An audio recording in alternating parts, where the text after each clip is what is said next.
నమస్కారం. టీవీ7 న్యూస్ కి స్వాగతం. ముందుగా ముఖ్యాంశాలు.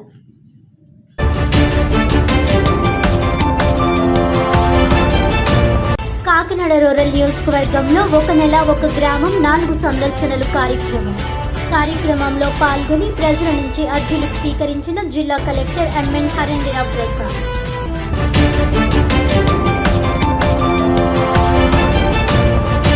జిల్లాలో ఘనంగా మెగాస్టార్ చిరంజీవి పుట్టినరోజు వేడుకలు, రక్తదాన శిబిరాలు, అన్నదానాలు వంటి పలు సేవా కార్యక్రమాలు నిర్వహించిన అభిమానులు, జనసేన కార్యకర్తలు.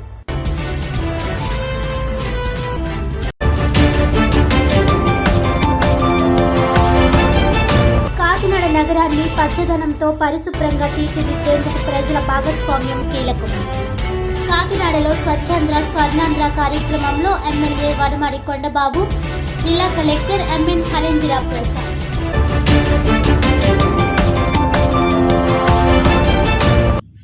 డీటెయిల్స్ చూస్తే, ఒక నెల ఒక గ్రామం 4 సందర్శనలు కార్యక్రమంలో భాగంగా కాకినాడ రూరల్ నియోజకవర్గంలో జిల్లా కలెక్టర్ ఎంఎన్ హరేంద్ర ప్రసాద్ ప్రజల నుంచి అర్జీలు స్వీకరించారు. కాకినాడ రూరల్ ఎంపీడీఓ కార్యాలయంలో నిర్వహించిన కార్యక్రమంలో 60కి పైగా అర్జీలు స్వీకరించినట్లు కలెక్టర్ తెలిపారు. రమణయ్యపేట, తిమ్మాపురం, వాకులపొడి ప్రాంతాల్లో డ్రైనేజీ, రహదారుల సమస్యలపై అధికంగా ఫిర్యాదులు వచ్చినట్లు చెప్పారు. ప్రజా సమస్యలకు తక్షణ పరిష్కారం చూపాలని, మౌలిక వసతుల పనులను వేగవంతం చేయాలని అధికారులను ఆదేశించారు. రహదారులు, కాలువల ప్రక్కన ఉన్న ఆక్రమాలను నిర్ణీత గడువులోగా తొలగించేందుకు చర్యలు తీసుకుంటామని తెలిపారు. స్వర్ణ గ్రామ, స్వర్ణ వార్డు కార్యాలయాల్లో మధ్యాహ్నం 2 నుంచి 5 గంటల వరకు సిబ్బంది అందుబాటులో ఉండాలని కలెక్టర్ ఆదేశించారు. వచ్చే వారం కూడా ఇదే నియోజకవర్గంలో కార్యక్రమాన్ని కొనసాగించి ప్రజల సమస్యలకు శాశ్వత పరిష్కారం చూపుతామని తెలిపారు. ఈ కార్యక్రమంలో కాకినాడ డివిజనల్ డెవలప్మెంట్ అధికారి P Vasudevarao, MPDO P Satish, తహసీల్దార్లు, ఎంపీడీఓలు, వివిధ శాఖల అధికారులు పాల్గొన్నారు. కాకినాడ ప్రజలందరికీ నమస్కారం. ప్రతి నెల ఒక నియోజకవర్గానికి వెళ్ళి ఆ నియోజకవర్గ పరిధిలోనే 4 వారాలు కంటిన్యూస్గా పీజీఆర్ఎస్ కార్యక్రమం అనేది ప్రతి శుక్రవారం నిర్వహిస్తున్నాము. ఈ నెల 3వ శుక్రవారం మనకి సెలవు కావడం వల్ల శనివారం కాకినాడ రూరల్ నియోజకవర్గంలో ఎంపీడీఓ కార్యాలయంలో పీజీఆర్ఎస్ కార్యక్రమం నిర్వహించడం జరిగింది.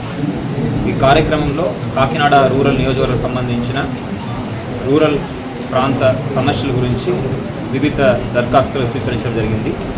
దరఖాస్తులో ప్రధానంగా దాదాపు 60 పైన మనము స్వీకరించడం జరిగింది. దీంట్లో ప్రధానంగా డ్రైన్స్ మరియు రోడ్ సమస్యలు రమణయ్యపేట, అదేవిధంగా దాని చుట్టుపక్కల గ్రామాల నుంచి రావడం జరిగింది. తిమ్మాపురం లాంటి పంచాయతీ నుంచి, వాకులపూడి పంచాయతీ నుంచి తీసుకోవడం జరిగింది. దీని పట్ల ఒక ప్రణాళిక వేసుకొని ఉన్న అందుబాటులో ఉన్న డబ్బుని సమకూర్చుకొని త్వరలో ఈ సమస్యలన్నీ కూడా పరిష్కరించే విధంగా చర్యలు తీసుకోవడం జరుగుతుంది. దీంతో పాటు కొన్ని ఎంక్రోచ్మెంట్ మీద కూడా మాకు కంప్లైంట్స్ వచ్చినాయి. రోడ్ మార్జిన్స్లో ఎక్కువ ఎంక్రోచ్మెంట్ జరుగుతున్నాయని, అదేవిధంగా ఈ కాలువ పక్కన ఎంక్రోచ్మెంట్ జరుగుతున్నాయని కూడా ప్రజలు చెప్పడం జరిగింది. వాటి మీద కూడా ఒక టైం బౌండ్ మేనర్లో చర్యలు చేపట్టి ఈ ఆక్రమణలన్నీ కూడా తొలగించడం జరుగుతుంది సదనంగా తెలియజేస్తున్నాము. ఇంతే కాకుండా సచివాలయ సిబ్బంది కూడా అందుబాటులో ఉండే విధంగా ప్రతిరోజు రాష్ట్ర ప్రభుత్వం ఇచ్చిన ఆదేశాల మేరకు 2 గంటల నుంచి 5 గంటలు అన్ని సచివాలయ సిబ్బంది ఏదైతే స్వర్ణగ్రామ వార్డు కార్యాలయ సిబ్బంది ఉన్నారో వారందరూ కూడా అందుబాటులో ఉండే విధంగా ఆదేశాలు ఇవ్వడం జరుగుతుంది. ప్రజలు పొద్దున వెళ్ళేటప్పటికి అక్కడ సేవలు ఈజీగా ఇచ్చే విధంగా మినిమం 2 సిబ్బంది మార్నింగ్ పూట ఉండేటట్టు, ఫీల్డ్ విజిట్స్ ఉన్నప్పటికీ మధ్యాహ్నం పూట అందుబాటులో ఉండి వాళ్ళకు సేవలు అందించే విధంగా ఆదేశాలు కూడా జారీ చేయడం జరిగింది. ఈరోజు దాదాపు 60 పైన గ్రీవెన్స్ మనము తీసుకోవడం జరిగింది. మొదటి వారం కడప మండల్ హెడ్ క్వార్టర్స్లో మనము పీజీఆర్ఎస్ నిర్వహించడం జరిగింది. ఆ రోజు దాదాపు 80 పైన గ్రీవెన్సెస్ వచ్చినాయి. 2వ వారం కూడా దాదాపు 50 గ్రీవెన్స్ వచ్చినాయి. ఇది 3వ వారం.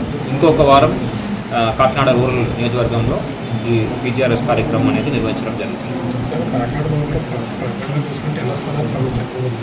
దానిపై ప్రణాళిక సిద్ధం చేస్తాం. మరి అధికారుల మీద స్థానిక నాయకులు పని ఒత్తిడి ఎక్కువ చేయడం వల్ల ఇబ్బంది గురవుతున్నారు.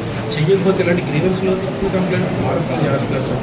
దాన్ని మీరు ఎట్లాగా తీసుకుని వాళ్ళకి సపోర్ట్ చేసి ఆలోచన సార్. మన కంప్లైంట్గా వాళ్ళు చెప్తున్న అలిగేషన్స్ కరెక్టా కాదా అని తెలుసుకుని మనం చర్యలు చేపట్టడం జరుగుతుంది. అదే విధానం మనం పాటిస్తున్నాము. రిపీటెడ్ కంప్లైంట్స్ ఒక వ్యక్తి మీద వస్తుంది, స్థానికంగా ఎంక్వైరీ చేసినప్పుడు కూడా ఆ వ్యక్తి సరిగా పనితీరు సరిగా లేదంటే డెఫినెట్గా వాళ్ళ మీద చర్యలు.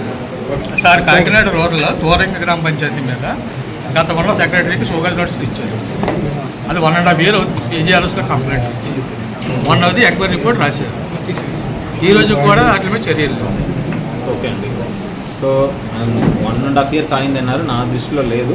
డెఫినెట్గా అది ఏ ఎంక్వైరీ రిపోర్ట్ వచ్చిందో తెలుసుకొని ఎంక్వైరీ రిపోర్ట్ ఏ విధంగా వచ్చింది చూసి సపోజ్ ఆయన తప్పు చేసి ఉంటే వాస్తవంగా డెఫినెట్గా చర్యలు.